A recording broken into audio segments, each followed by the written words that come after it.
Wake up, buyer payer people. It's a beautiful day. Go grab yourself another cup of joe and say hello to Jim and Michelle Rhoads on the Buy Here Pay Here Morning Show. Take it away, you two.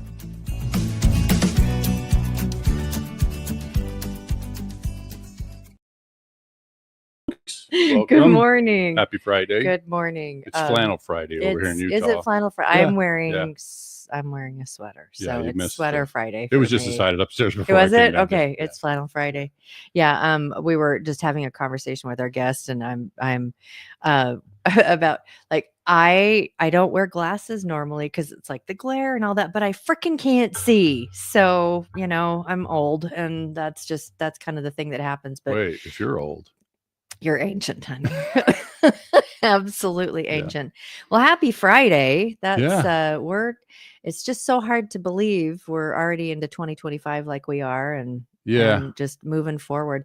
And I sent a video yesterday to our V8 folks, among others. I had a lot of people to catch up with, and I was like, wow, I'm off to a really rough start to the year. How so? Well, I'm just behind. I'm just like, I'm trying to get all the stuff we're trying to add more and more to our assistant and that kind of stuff, but it's like there's so many pieces to what you do that you have to know the process. Well, we have been writing instructions, but then there's been some other opportunities come up that we just had to give attention to. So, it's just stuff. It's just, but definitely, yesterday, I felt like when I closed my laptop last night, I felt like I'm finally getting caught up a little bit. Well, good. Yeah. Good. That's a good thing to go to bed on. Yeah. What else we got before we get started? Just remember for everybody, we've got Jeff Martin next week, coming next Friday. So look forward to having him come and then the following Wednesday, we have Allison Harrison, who is an attorney and has offered, she gives time to White Hat Way. Right. And she's going to talk about, like what happens if you get sued. Yeah. How's that look? How does that look? What's the most likely outcome? Yeah.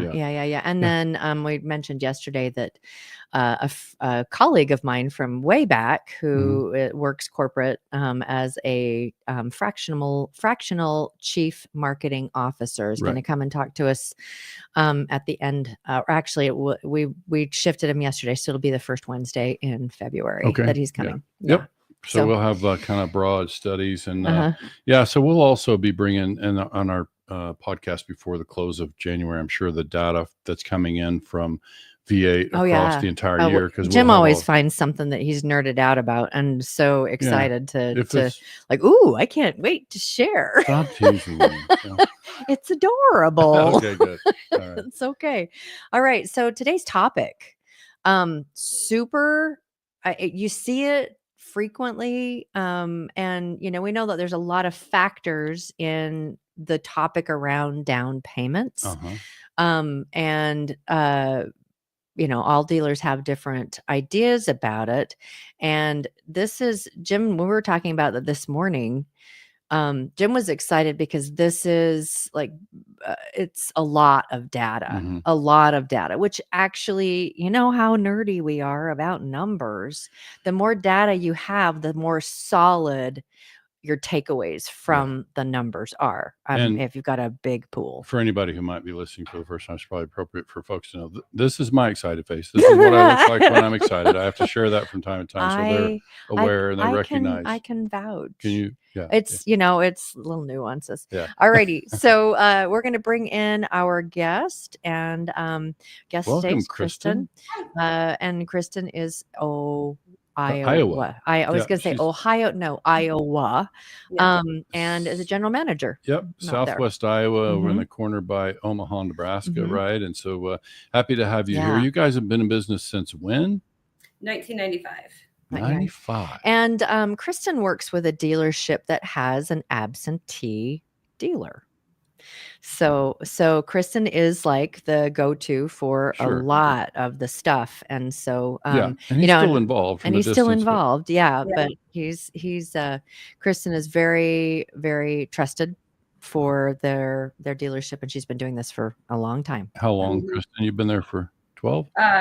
Since 2012. Yeah, got it. Okay. Yeah. So we're in into year 13 here for her, and so she knows the stuff. And I think what you're going to see when we get around to sharing the slides and information, the reason I invited Kristin to come and spend some time with us, besides the fact that we just like talking to her, is nice. The idea that the data is really interesting coming out of your business. And I jokingly told, one of our V8 groups not long ago, Kristin, that, if Kristin had to wait for 1,000 down, she'd never sell a car, right? So, I mean, it's being facetious. Well, but and you should probably say Kristin is one of our V8 dealers. And so this is, Jim has been able to be a part of some pretty deep conversations. And this is just one of the things that's come up. And a little bit of background. So because I know Kristin and because I see their data in the V8 groups, one day, some time ago, I asked her, I said, if you'll share an exported report, I'll do an analysis, because I'm really interested in that whole down payment factor. Because our longtime friend Tommy Brandis, who's also been in business 30 plus years out in Pennsylvania, he chimed in on the post that went out last night on this subject, and he said, I've been preaching what we're going to talk about today. I've been preaching this subject for a while, because it just, there's this perception across the industry that we want to offer an alternative way to think about it today, Kristin. It's like the way to think about down payment is maybe going to shift for some after they see this and see this data. So I'll tell you, we've got, and we can share the screen in a moment, but I've got the analysis that you sent goes back to 2008. This is sales, all sales, regardless of how they turned out, whether the customer paid off or charged off, whatever. And that number came up to 2,952 sales across that time period. And that to me Which is one really do you want me to pull up? So let's do my spreadsheet with you see that one? The bars? I'm sorry? The one with the bars. No. I only have one. Do it okay, for go for it. Technical. We were talking about Kristin about this before. It's like, we're not that smart when it comes to technology. Good morning, George. So happy to have you tune in on from Florida. Different. Let me try it here and see if it looks right. So no, it's still not right. Let me remove that. So I'm gonna have to fix something here, because the share is I'm sharing the wrong thing. But let me just go ahead and give numbers as I try to figure it out. So what that means, Kristin, at 2,952 sales, I kind of put a little table together that says, if you're selling 10 cars a month, it would take you 24 and a half years to create the history that we're about to look at. Okay. So this is why I think it's important at 30 sales a month, even you're talking about 8 years, right? So it's like, I think it's important for people to understand just how significant this is for you to be able to take a peek under the hood of data that is strung across that kind of history. It would take you a lot of mistakes and a lot of years to ever learn, what we're about to learn. In this. Well, and the a consistent stream of low down payments and high success in collecting out the which is, we may touch on that today a little bit, but we've already talked to Kristin about having her come back and talk about that side of this conversation. So, because anyone can take low down payments. Right. But a lot of dealers don't, because they don't think that they're going to be able to make any money, and that they will lose their shirts, and that their loans won't be successful, and all of the different things. So this is really, I don't nerd out on data like Jim does, but this is like, I like that, because I'm going to rephrase that question. I don't nerd out on the same data that Jim does. Thank you. That's better. But I have been, I've been brought in to companies where they're like, here's our problem. We have this every year. And I'm like, are you collecting data? And then, So I nerd out, but for different reasons, because I'm usually trying to solve problems and not show trends. So I think I've got this ready. Let me go ahead and show it. So you got, there's a ton of stuff here. And so what we're starting with is kind of the pivot table that I created off of the data that I'll show folks, the raw data, in a moment, because I really want to have folks who are watching this to have confidence in what they're seeing, because it's really important. People could go out and deciding to make business changes based on what they're going to learn here. And so I just want folks to have confidence in the raw elements. So this part here in gray is what I was talking about. I just created a simple little table that said, at 10 sales, you'd have to be 24 years, 20 sales, 12 years of data. So I'd like to get over here and show folks the raw data, and I think what I want to make sure we see right away is that this thing goes down to row 2953. There's a header up there. And so what I've done is just taken the raw data coming over from your software, Kristin, and I just, created some extra fields. I did some calculations on the down payment as a percentage of sales prices, which is what I chose. Instead of the number, if we just said, what is the down payment relative to the price of the car that they chose, then that's how I chose to create the buckets. Okay. And so this is where you see the groupings over here on the right is group of 10% down payment or more. You can see these down payments over here. And so some of these get quite high, obviously kind of irregular transactions, but I left all of them in. And I think what folks are going to see is that the number of deals that you guys do with small down payments, like less than 2.5%, is significant. So let me show that first. I'm gonna make sure I remember which one is which here. So I actually want to show that one last. Let's do this. Jim loves making charts. Yeah. Because it does make it easier for, everyone to kind make sense of what I'm looking at better when I see the visual. So here's okay. If you look at down payment as a percentage, look at our kind of rows across the bottom that tells you what buckets those are in. From 0 to 2.5, 2.5 to 5.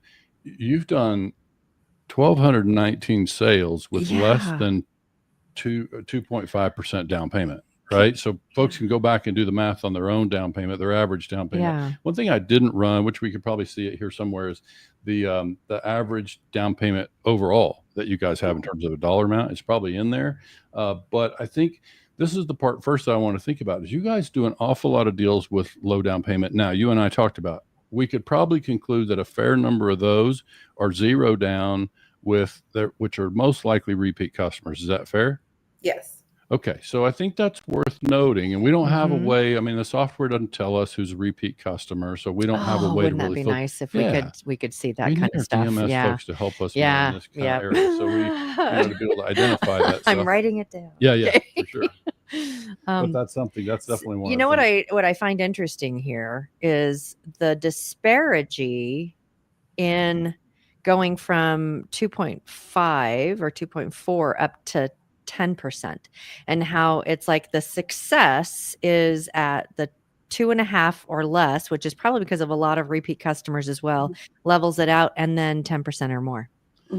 Yeah. And that, you may have your own theories on what you're seeing there, Kristin. Any thoughts before we move on to the other? No, probably the 10% and higher, you're going to see those as tax deals. That's probably a bulk of those are going to come from tax time, if I had to guess. Right on. Yep. Yeah. So that makes sense. And because that's a good time to get a lot of extra cash out of people. Yeah. And so we'll do just a plug for tax time payments. Right, exactly. Yeah, it's that time of year again. So yes. So here's the kind of the thing folks are kind of interested to see, I think, is what is your success rate? So now we're looking at portfolio results. So now you're talking about net charge off as a percentage of the original note. So that's what I chose to measure. And you can see that certainly the best bucket is that 10% or more. So if you only wanted to do deals in tax refund season, then, obviously that's the best performing group. But then look at the next performing group is back to that 0 to 2.5. Again, probably repeat customers. Yeah. But it's like, or, a fair amount of those would be repeat customers. But it's just so fascinating to me. Now, just in fairness for the study, I'll just make sure folks know, I didn't look at trade amount. Obviously, there's going to be some times that there's a trade in the picture and that we, but I just looked at down payment from the customer for the purpose of this study. And so, by the time we meet again, I didn't share with everybody that Kristin's agreed to come back, we think probably on the 31st, because we're going to have a kind of a second topic associated with this we want to follow through on. But go ahead, Michelle. Can you overlay the last one and this one? Do you have something that's a combined? Because I think that's an interesting thing to say. We're getting this much because like your group 2, I think this actually shows it. Percent of sales. This is percent of total. So when you see the orange bar, that again, they're arranged across in terms of down payment percentage going left to right. And so 41% of the sales really here. Interesting to me. This is fascinating. Yeah, because it's like there's a big gap in the middle Yeah. And so you're either having great success with low downs or with 10% or more. But all of that stuff in between is it's pretty high how much you're charging off. Yeah. Yeah. So let me tell you just how significant this is. I'm going to show folks the one chart again that shows the so even the worst performing bucket for her at 2.5% is 11.5% of net. The net charge off is 11% of the original note amount, which means, you know, in my career, Kristin, I've been able to say, because people ask me, right? You're at a cocktail party, they find out what you do, and they say, so what kind of charge offs, you know, do those folks experience? I said, well, you know, everybody throws out the number 30% is pretty common. I feel like some of the best ones I've seen have been in the teens. That's kind of my typical answer is, and you know, obviously I try not to answer this because I think you need to get real specific about these numbers, like what you're looking at. But when I look at yours, your worst is below the teens. So your charge off results, and I'm going to wait to kind of tell you what conclusions we draw in looking at that data. But I think it's important to show you. I got another title. I'm like writing notes. I want to talk about a few different things. Let me give you a quick comparison on this same number that you're seeing here. Keep in mind the top bar up there, 11.5%. I'm going to show you a different dealer with almost 1,000 accounts studied the same way. History going back to 2017, so you know, a little shorter time period. But look at their numbers instead. Everything's pretty much at 30%. This is net charge off as a percentage of the note across all those sales. So what I'm hearing is Kristin's really good at collecting. He's not a coaching expert in that way, and that's the conclusion she's drawing. It's really good. And the other thing that I'm drawing a conclusion on, if your low down payments are because you have repeat customers, you're really good at relationships. And we're really good at underwriting. Okay. Consistent underwriting. Consistent underwriting. Yep. Okay. So that's something that I've talked to Kristin about. She brought that to our V8 meetings, and she's agreed to share the kind of the tool that she uses there. But they don't have a sophisticated software that they use for underwriting, right? You have your own checklist that you work from, and you follow that process, you know, all the time. And so you don't use a software at all for underwriting? No. And so when you follow that checklist, does it spit out? That's awesome. Yeah. That really is. That's amazing. That's awesome. I love it. I mean, this is part of why I thought it would be helpful to have Kristin here, because I think sometimes we're trying to connect the dots is people.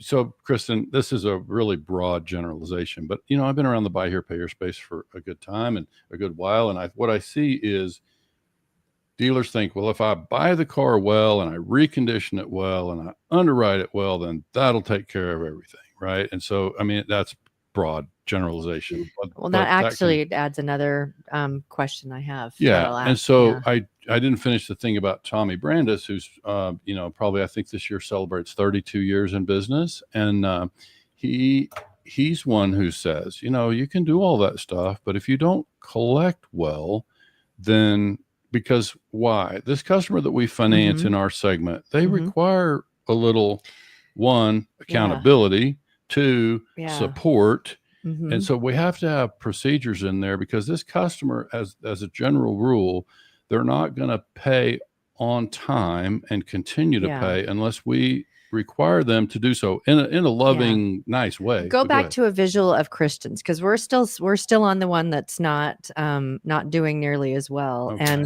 And I also want to, for those of you who are listening on our syndicated podcast station, it's not video. And so we'll try to read the things, but if you want to take a look at the charts, please head to Jim and Michelle Rhoads at the Octane Group, our YouTube channel, and you get all the video along with that. Right. So go to YouTube and you can see the charts. So to that point, I'll quickly read for those not seeing the chart. At 0 to 2.5% down payment, that net charge off as a percentage of notes or originations is 7.5%. So she's writing off only about 7.5% after the repos recovered on that original note. So another way to think about that is she's charging off for every dollar that they finance. Like this is the net of down payment, right? So for every dollar that they finance, they're charging off about 7 cents. So okay, dealers, I hope you're listening to this because that is amazing. Yeah. It's really, really, that's really, really great. It's really good. And so I think, it's really great. To take folks inside the data history again, let me show you. You're at column K. I don't know how many columns that comes out to be, but these are letters across there. Here's K7. So it's like A, B, C, D, and then it goes into a different thing, I think, too. So these are all finance deals, right? And so obviously you're looking at the percentage, but I'm just trying to show you, this is the raw data just to give you a feel for how large a data pool we're talking about. And but we're just studying certain columns. What are you looking at? We're always telling dealers, it's like you can't assume anything. You have to measure and we've had so many conversations on this. It's like you really can't draw a conclusion from something you're not measuring. Sure. And the longer you've been measuring it, the more solid your conclusion will be. Because you can't lie about numbers. Now, the next piece to this is, are we comparing apples to apples? In terms of like, if a dealer's looking at their number and Kristin's looking at her number, are we making sure that we're looking at all the same things? Right. The data is strung, because you can look at your own and be like, oh, we've improved here and here. But to be able to see how you compare to the buy here, pay here ecosphere, then it just is understanding apples to apples. And that's why, Jim loves to look at the raw data and he's trying to make sure that he's pulling in these different pieces. But this is impressive. And it scratches a lot of the itch for, you can't draw a conclusion unless you've been measuring, and they've been measuring well before they met Jim. A very long time. And it's like, hats off. That's really, really amazing. So Kristin, talk to me about how you guys negotiate down payment, like, and what kind of conclusions have you drawn about down payments as you do deals? First, just how do you guys go about asking the customer for down payment? So on a typical month, our standard is always 10%. But we know that's not always going to happen. We could have them walk out the door. So I kind of reflect back on underwriting. So we're always going to ask for 10%. But if I see someone that's been at their job for 5 years, 10 years, they have the income, they have the stability, but for whatever reason, they don't have the full 10%. I'm going to be like, don't let them walk. Yeah. Don't let them walk. So it kind of goes on their stability. So if I have someone that's only been at their job 4 months, they may not have the same leniency as someone that's been at their job longer. So I kind of cross-reference their stability with everything, and we'll kind of make that call. Because it's foolish if someone's been at their job, even 3-4 years nowadays, you're foolish to let them walk out the door without a car. If all the other things are there, don't let them walk. You feel the same about them staying in the industry? Like, they've changed jobs, but they're doing the same thing because they got a better opportunity. That doesn't happen a lot in little towns. But we do look at like job history. So like if they were at one job for 7 years and they've only been at this job for 6 months, that does kind of go in their favor. We will look at the previous job history and kind of make a conclusion based on that, as opposed to someone that's changing jobs every 6 months. Got it. So what I hear in that is you're the chief final underwriter. I mean, you look at the deals and kind of make the call on those. And so that creates, we're talking 13 years of consistency in that alone. So that helps to make sure we use the same methods. And I also heard you say that job time is important. Like that's a stability indication, right? And so obviously when you're a small town, that I think becomes even more important. And then you're just making those decisions based on that. But talk to me, just if you can kind of walk me through, if I'm your salesperson, you're training me how to go out and ask for that 10%. Can you walk me through how that conversation sounds at a desk? Well, most people usually ask how much down at the, that's usually their first question. They want to know if they have the down. But usually, we get the application. We usually ask them when it comes to underwriting, like we're getting all of their documents, we're completing the credit application. We just ask them, how much do you have down today? Yeah. Or what's the most that you could put down today? Okay. It's usually not, do you have a down payment? Okay. It's, how much do you have today? Mm-hmm. And then we just kind of work from there. So that's the conversation. Now, of course, if they ask, we say standard is 10%. But when it comes to just the application, our question is just how much do you have down today? Okay. So then, yeah, I follow. And I think you're going to come back then and say something along the line of, so I'll give you an example of the phrasing that I have been used to using over the years. It's like, we'll say to a customer, well, we have a suggested down payment of 10%. And I really emphasize the word suggested. So I'll just say, we have a suggested down payment of 10%. Just know that, we're always willing to work with folks. We try to be flexible. And so, is it possible for you to get a deal for less down payment? Yeah, there are going to be situations sometimes where more is required, but 10% is a good suggestion. It's what we would recommend to give you the best chance of getting your loan approved.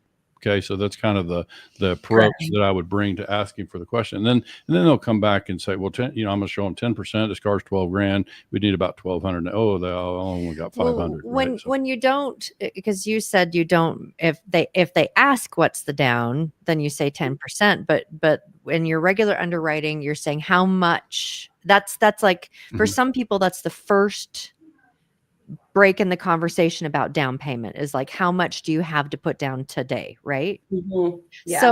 So do you, I'm thinking like a lot of the people that I watch on social, it's like they're gonna freaking lowball you. Oh, of course. Yeah. Okay. So how do you have that conversation? I guess just kind of depends the situation. Mm-hmm. Sometimes when they really, really want an expensive vehicle, there are certain price points where we just really don't have wiggle room. They'll come up with the money. But we've just seen time and time again, people walk because they don't have the full down payment or they don't have any down payment. So we've seen enough people walk out the door. We're not really going to chance it. So if they say, well, I only have 500. And then we might say, well, we can do this, can you come up with an extra 500? Sometimes they'll say, yep, I can do that, next week when I get paid. And sometimes they just say no, but we're not going to, if it's a good deal, we're not going to let them walk. Gotcha. So you just kind of got to gamble and hope they're being honest with you. But like I said, we're not going to risk a sale walking out that door. Mm-hmm.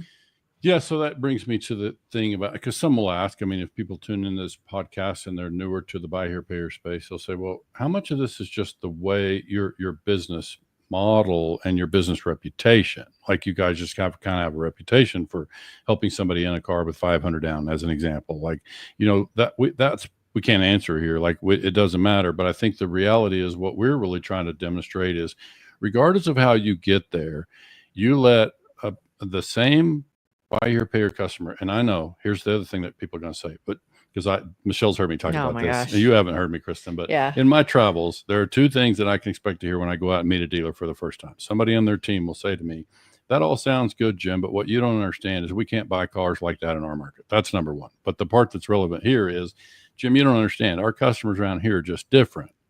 And I think, no, they're not. They're not different. They're, your corner of Iowa is not different than somebody in New Jersey. The customer that we serve in this poor credit segment, do they have a different dialect? Sure. But as far as the things that they have in common and the way their life works and all these things, they're the same in different pockets of the country. And so I think this is the part that I would illustrate is like, this customer that Kristin is financing is the same profile of customer that you're probably financing at your buy here, pay here dealership. And so it's hard to argue with the math. This is why we want to talk about the actual math and go deep inside the actual numbers, because I'm going to try to expand this where people can see a little better. I didn't get, Kristin, the actual average down payment, but by bucket, this is by these different low down payment. Obviously, you're in that 0 to 2. Your 1,200 deals that we talked about earlier. Our repeat. Your average down payment is $11. is repeat, then I'm taking that. That's awesome. That's a lot of. We do a lot of 0 and half down sales because, like I said, we can't get down payment. So the months that you see us have higher sales volume is because we ran a half down or 0 down payment special. So if you go through our Facebook, we do have a lot of specials too. So they're not all repeated, is probably a bulk of them, but you will see some new customers in those buckets as well. And you still have very, very, very high success in those. So you don't use a software, and you've said, that it's down payment is what we're looking at, but the biggest thing that you look at in underwriting is job time, it sounds like. Yeah, I look at their stability and their income. Yep. So job time and income. Job time and income. Yeah. Right on. And it's also interesting too, if I look at the average of your sale price, your average sale price is actually highest in that low down payment bucket, which tells me again, repeat customer, right? Yeah. You repeat customers into those deals that, that are, and so I think, I heard a couple things I'm sure Michelle picked up on too. It's like when you run a promotion of 0 down, that customer's you're going to have to be less lenient. Right. You're going to use your same process that you go. It's just that your flexibility and your willingness to do 0 for a new customer that you just met today, they're going to need to be pretty stable. Right. But you still do some deals like that. Yes. Quite a few. Yeah. And so I think what that tells me is that this is the part that I'm trying to help our listeners start to connect the dots on. And look, I'm not saying every dealer should run out tomorrow and cut their down payments. I'm just saying, I remember a very successful dealer that I met years ago. Last time I saw their numbers, they probably had $25 million portfolio and across 5 locations or something. And I remember him saying to me and to a small group, he said, we tend to look past the down payment. Okay. So what would you conclude from that? Was one thing I can say that if I'm successful, got a $25 million portfolio and lots, thousands of accounts and lots of cash flow, it's a little easier for me to be flexible. I can afford financially perhaps to be more flexible. When you're new, you think a lot about cash and deal, and obviously we've got to stay in business plan, stay in budget. But I think what I'm asking dealers to contemplate as they look at this is, first of all, maybe recognize that as you prepare your business plan, yes, you may need to budget a little bit differently in cash and deal. If you're going to start doing, instead of holding out for an average $2,000 down payment, you're going to look at some lower down payment deals. But the volume opportunity, I think we all understand. When I say I could walk into any market, doesn't matter if I'm in South Texas or New Jersey, I'm going to find more customers with credit trouble that can scrape together 800 down than 2,000. Just simple math, right? They're just simple. If you just look at a radius around your dealership or one in New Jersey, there are going to be more customers with credit trouble who are going to be a little short on down payment. And you can answer that as well as anyone, Kristin. Why is that? Why would a customer who walked into your dealership today be a little short on cash? It just, the economy, we've seen, I know that's like maybe a cliche answer. But when I was in 20 group, not that long ago, they said even people that make really good income, it's not unheard of that people don't have money in savings. It's common and just kind of something that we need to wrap our head around. The income may be there, but it should not be surprising that they don't have money put back. Yeah. That's just kind of the way the world is. That's right now. what I was kind of looking for. It's like, I think that, we're dealing with a customer in our segment who traditionally has not managed money very well. They also are amongst the lower income folks in our communities. And so we shouldn't be surprised that they don't have a large down payment. If we still want to do business, back when I first got in the buy here, pay here business in the late 90s, the coaching that I received was, look at the customer. It's kind of a different way to say the thing about look past the down payment, but look at, is this customer a good fit for my program? If I can help this customer with financing today, what's the likelihood that they're going to be successful based on whatever factors I'm going to use to make that decision? And I think with this data that we're looking at today, at least for me, supports the idea that I can do more business. I can create more sales and help more customers in my community when I can first get a little more flexible about down payment. Now, we know there are experts out there saying that, that the down payment is a predictor of success and what have you. And we just think when I hear that, I think folks should meet Kristin Acosta. So this is why, this is why we obviously wanted to have you here today. But so I think, go ahead. I know we're running late, but I just, we're going to talk about collecting. And I think that the next time we get together, we're going to talk about not just collections, but support. What kind of support is being offered to your customers? Because I'm going to make an assumption that you buy the same types of cars as most everybody out there in the industry does, and that you probably try to keep your recon costs really low. And so, it's like we're looking at, because people are going, well, she must have better cars. That's why she's got such a great ability to collect out.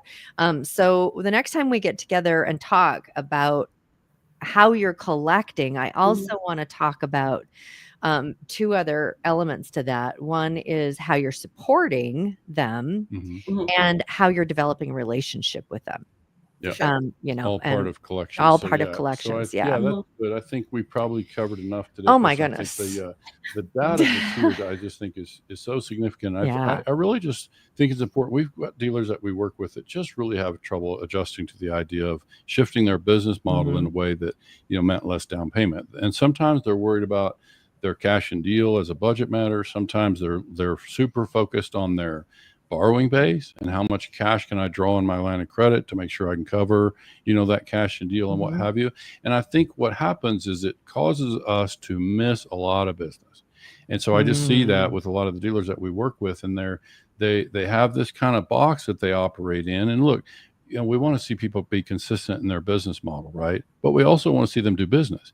And so I really am basically trying to encourage people today, maybe we shouldn't be afraid of this customer with a small down payment, because it can still work out. Now, maybe we want to have a little more affordable selection of cars in that situation as we get to know customers. Make the decision not about fear of success, about your down payment. It's if you need to keep fear of failure or fear of failure. Thank you. I'm sorry. Yeah.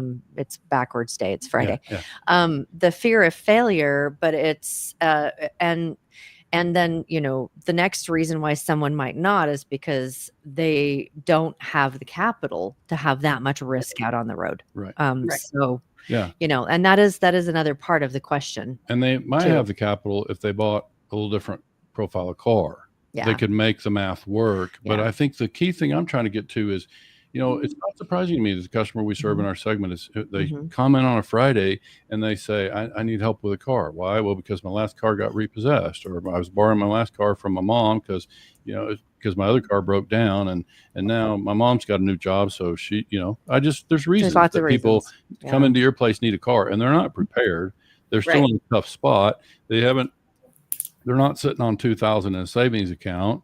And so we just shouldn't be surprised. And I think part of our ability to do business in our segment is to be adaptable and to look past the down payment and look at a little deeper underwriting, and then be prepared to collect. So Kristin's going to come back and talk to us about how they collect, because you meet the new customer. How long is a new customer in your building, Kristin, that comes to meet you today? And how long is that process? An hour. So they're with her an hour in the sales department, but they're with you on your collection department for how long? What's your average note running? 3 years.